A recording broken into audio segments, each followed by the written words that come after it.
मेरठ में जो बच्चियां हैं वो सीधे इनकी चर्चा सुन रही होंगी, वो सवाल जब उठाएंगी। यहां पर देखिए यास्मीन फारूकी जी कह रही हैं कि 18 साल सही उम्र है, लड़कियों पर कुछ थोपिए मत, वो अपने आप डिसाइड करेंगी। छाया जी कह रही हैं भाई बच्चों की नॉर्मल डिलीवरी हो जाएगी, सब अच्छा है उनके लिए, जल्दी शादी कर लें। जो ये मुद्दा है जो प्रधानमंत्री ने किया 21 साल में, शिवानी क्या लगता है आपको? आपने डिबेट भी अभी आप सुन रही थी नीचे। सर, जो सरकार ने निर्णय लिया वो वाकई काफिले तारीफ है। मतलब एक तरह से अगर उसको प्रोग्रेस करना है तो प्रोग्रेस तभी हो सकता है जब वो उन चीज़ों को मतलब आगे फॉलो करे। अगर जो लड़कियां पढ़ना चाहती हैं उनको पढ़ने के लिए आगे ये सब फैसिलिटीज़ मिले कि हाँ अगर उन्हें पढ़ना है तो उनकी शादी ना की जाए, और अगर कोई ऐसा करता है तो उसे आर्थिक दंड मिलना चाहिए जिससे कि लड़की आगे पढ़ सके। आपकी क्या एज है? मेरी 24 है। आपका नाम? सर गायत्री। आपको क्या लगता है? अभी आप डिबेट सुन रही थी न्यूज़ नेशन की, पैनलिस्ट भी बैठे हुए हैं, क्या राय है आपकी सुनने के बाद? सर 21 जो गवर्नमेंट में हमारी जॉब करी एज करी है वो काफ़ी सही एज करी है, पढ़ने की, लिखने की, लड़कियों को अपना निर्णय लेने की बहुत सही एज करी है उन्होंने। आप अपना नाम बताइए। सर, मेरा नाम अमीशा है और हम सरकार के इस फैसले से बेहद खुश हैं कि आखिरकार सरकार ने ये एज 18 से हटा के 21 कर दिया है। तो इसके लिए लड़कियों को आगे पढ़ने का मौका मिलेगा, अपने घर वालों का नाम रोशन करने का मौका मिलेगा। सर, जैसे हम देखते हैं कि कई लोग जो पिछड़े जो लोग हैं वो लड़कियों को बोझ समझते हैं, वो जल्दी से उनकी शादी करके उन्हें घर से भगा देना चाहते हैं, लेकिन लड़कियों को भी तो मौका देना चाहिए कि वो आगे बढ़ के उनका नाम रोशन करें। हमेशा सिर्फ लड़कों की ही बात। यास्मीन जी, लड़कियां बोझ नहीं समझती खुद को, वो नहीं देखती ऐसे। मैं भी नहीं समझती, मैंने ये कब कहा कि लड़कियां बोझ हैं? मेरे दिल का टुकड़ा है लड़कियां, मेरे लिए बहुत अहमियत रखती हैं, लड़कों के साथ से ज्यादा लड़कियां अहमियत रखती हैं। आप इस गलतफहमी में मत रहिए। लेकिन मैं फिर वही बात कहूंगी कि एजुकेशन पे बात नहीं करेंगे। आप बिल लाइए ना कि कंपल्सरी, अच्छा चलिए 21 साल के साथ ये भी बिल ले आइए कि 21 साल के तक लड़की को पढ़ाना जरूरी है, नहीं तो दंड मिलेगा पेरेंट्स को। जितेंद्र के साथ देश की बेटियां हैं, भोपाल की बेटियां हैं। जितेंद्र, यहाँ पर कई लोग अभी भी कह रहे हैं कि नहीं 18 साल ठीक है, बच्चियों की क्या राय है? जो 21 साल का जो फैसला हुआ है उसके बारे में आप क्या कहेंगे? ये जो 21 साल का जो फैसला है काफ़ी अच्छा है। मेरा नाम रचना यादव है, मैं नया बसेरा में रहती हूँ। काफ़ी अच्छा फैसला है ये कि लड़कियाँ अपना एजुकेट हो सकती हैं, अपने सारे ड्रीम्स पूरे कर सकती हैं। ज़रूरी नहीं कि वो शादी और बच्चे ये सब में उलझती रह जाएं। अच्छा हुआ कि उन लोगों को मौका मिला है कि वो कुछ आगे पढ़ पाएँ, बढ़ पाएँ। काफ़ी अच्छा डिसीज़न है गवर्नमेंट का, और लड़कियां मेंटली और फिजिकली फिट रहेंगी इससे, और अपने ड्रीम्स पूरे कर पाएंगी, और उनको जो करना है वो कर पाएंगी। Thank you. मेरा नाम प्रिया पाटिल है, मेरी एज 20+ है।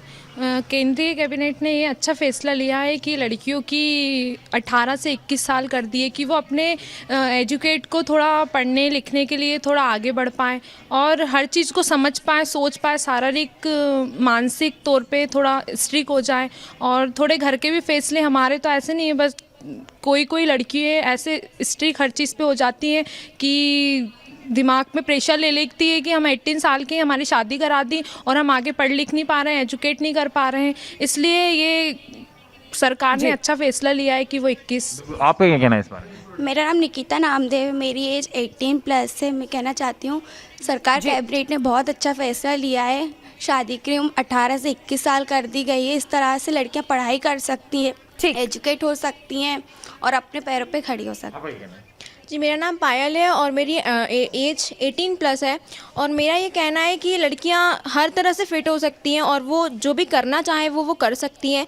इससे ये होगा कि जो भी वो जो करना चाहती हैं वो कर सकती हैं। और एक जो पेरेंट्स एजुकेटेड नहीं होते वो 18+ में उनको लगता है कि शादी करा दो, बट वो ये नहीं सोचते कि जब कुछ बच्चियां पढ़ लेंगी तो वो उन्हीं के लिए कुछ। चलिए, छाया जी ने ये सब सुना होगा, मैं छाया जी से जवाब लूंगी, लेकिन शाजिया जी ब्रेक पर जाने से पहले कुछ बड़े महत्वपूर्ण मुद्दे जो उठाए थे, जो कि वाजिब भी लगे हमारे पैनल को भी, सीनियर जर्नलिस्ट को भी, कि भाई ठीक है आपने एक प्रपोजल लेकर आ रहे हैं, एक बिल लेकर आ रहे हैं।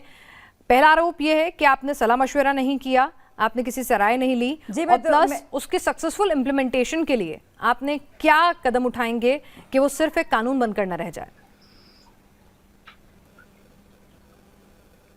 तो जैसे कि जो सीनियर जर्नलिस्ट हैं वो जानती हैं शायद इस बात को कि सिलेक्ट कमेटी को ये गया हुए हैं, तो और इसमें काफ़ी कमेटी मेंबर्स होंगे, पूरी रिपोर्ट गई हुई है इसको लेकर। और ऑलरेडी जो latest national family health survey की जो रिपोर्ट आई है, तो ऐतिहासिक तौर पर इस स्तर पर पहली बार एक रिकॉर्ड बना है जब फीमेल सेक्स रेशियो में इतना बेहतरी देखी गई है कि भ्रूण हत्या के तौर पर बच्चियों की मौतें नहीं हो रही हैं जिस हिसाब से होती थी। और जहाँ तक मेंस्ट्रुअल हाइजीन है, फीमेल हाइजीन है, जिस तरह से महिलाएं खाते अपने खोल रही हैं, जैसे उज्ज्वला योजना है, जैसे शौचालय हैं, जैसे, तो उस हिसाब से रिकॉर्ड मात्रा में हम देख रहे हैं कि सुधार हुए हैं और फीमेल लिटरेसी में सुधार हुए हैं।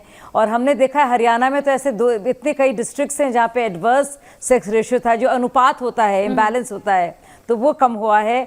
तो ये हिस्टोरिक कदम है, पहली बार देश ने ऐसा देखा है। और ये सब की सब इन्हीं सब स्कीमों की वजह से है, इम्प्लीमेंटेशन की वजह से है, जो सारी स्कीमें, चाहे वो उड़ान हो, चाहे वो बेटी बढ़ाओ बेटी बचाओ हो, चाहे वो उज्ज्वला योजना हो, इम्प्लीमेंटेशन हो जाएगा, तो हम उसका असर देख रहे हैं। और उसके अलावा नहीं, मुझे बोलने दीजिए, लेकिन जो बच्चियां भी कह रही थी, सबसे ज़रूरी है जो बच्चियां भी कह रही थी, मुझे लगता है हम सबसे ज़्यादा ज़रूरी था जो बच्चियों ने कहा हम बढ़ पाएँ और हम पढ़ पाएँ, जो हम सोचे समझें। मतलब मुझे लगता है सारा सार वही है, सिर्फ पढ़ नहीं पाए, बढ़ पाए। और जो महिलाएं यहाँ बैठी हुई हैं, जो सुन रहा है, सोचिए इन बच्चों की आवाज़ क्या क्या कहना चाह रही हैं। मतलब मुझे लगता है मैं इमोशनल और जज्बाती हो रही हूँ सुनकर। छाया जी क्या कह रही हैं बात? बच्चियों को सुन लिया आपने, जयपुर से, भोपाल से, गुहार लगा रही हैं। और मुझे लगता है बहुत जुल्म है, ये जुल्म है, जुल्म ना कीजिए। अपने दखियानूसी ख्यालात और अपनी पॉलिटिकल सोच पर और अपने खोखलेपन को और खुदगर्जी को इन पर ना आप थोपिए। खुदा बोलिए छाया जी, बोलिए।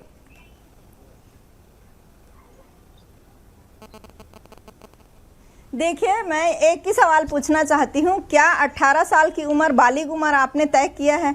और उस बालिग उम्र में आप कह रहे हैं 21 साल में शादी होगी तो लड़की पढ़ पाएगी। क्या 18 साल की लड़की नहीं पढ़ पाएगी? बातें ना कीजिए। आपको बिल लाना चाहिए, 15-15 लाख देंगे बोले थे, कम से कम 5-5 लाख लड़कियों के खाते में डाल दें। ये आपकी चालाकी है। और क्यों चालाकी वाली कोई बात नहीं। आप जिन लड़कियों से पूछ रहे हैं ना मैडम, जिन लड़कियां अभी जवाब दे रही हैं टीवी में, वो शहर की लड़कियां हैं। वो 21 साल में भी शादी नहीं करती, वो 30 साल 28 साल में शादी करती है। आप गाँव की लड़कियों को पूछिए, आप ट्राइबल लड़कियों को पूछिए, आप जंगल में जाके लड़कियों को पूछिए, तब वो बता पाएंगी। आप शहर के पढ़ी लिखी लड़कियों के खड़ा करके पूछ रही है, तो वो तो 21 क्या, वो 25 साल में करेंगी शादी, 30 साल में करेंगी शादी। और ये आपका दिल में नहीं, बिल्कुल नहीं। मैं तो सिर्फ और सिर्फ एक ना सिर्फ एक जज्बे के साथ आप सोच भूल जाइए, आप पॉलिटिक्स भूल जाइए थोड़ी देर के लिए। छाया वर्मा जी यही तो कह रहे हैं कि अगर शहर की लड़की, शहर के माँ बाप पढ़ लिख जाते हैं, और यही चीज गांव तक भी पहुंचानी है ना, कि गांव की लड़की भी पढ़ लिख कर अपनी मर्जी से करे, 21 में करनी है कि 31 में करनी है कि नहीं करनी है, ये फैसला उसका हो,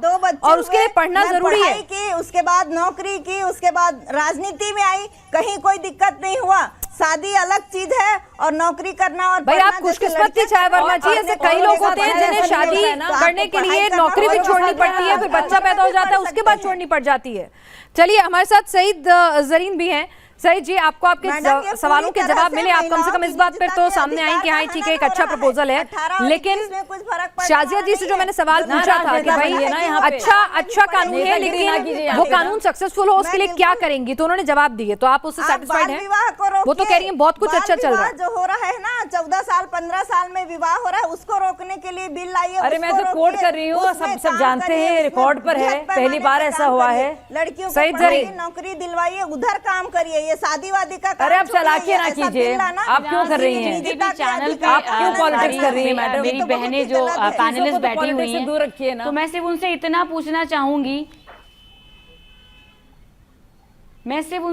पूछना चाहूंगी कि वो सब क्या सेटिस्फाई हैं कि हिंदुस्तान की महिला के लिए सिर्फ यही बिल लाना बहुत ही अच्छा कदम है, इसके अलावा और कुछ उनकी दिशा सारी चीजें हो रही, सिर्फ यही बिल नहीं, ये बिल भी एक और कदम है। स्थिति को सुधारने के लिए कुछ और नहीं होना चाहिए था, बस यही बहुत अच्छा कदम था जो उठना चाहिए था। कौन कह रहा है? क्या इसमें सरकार कौन कह रहा है एजुकेशन को कंपलसरी ऐड ऑन करेगी? कौन कह रहा है कि हाँ 21 साल तक कोई भी लड़की बिना पढ़े अपने घर में, कोई भी माता पिता बिना पढ़े अपनी बच्ची को एजुकेशन तो कंपलसरी, आप जानती नहीं है कुछ।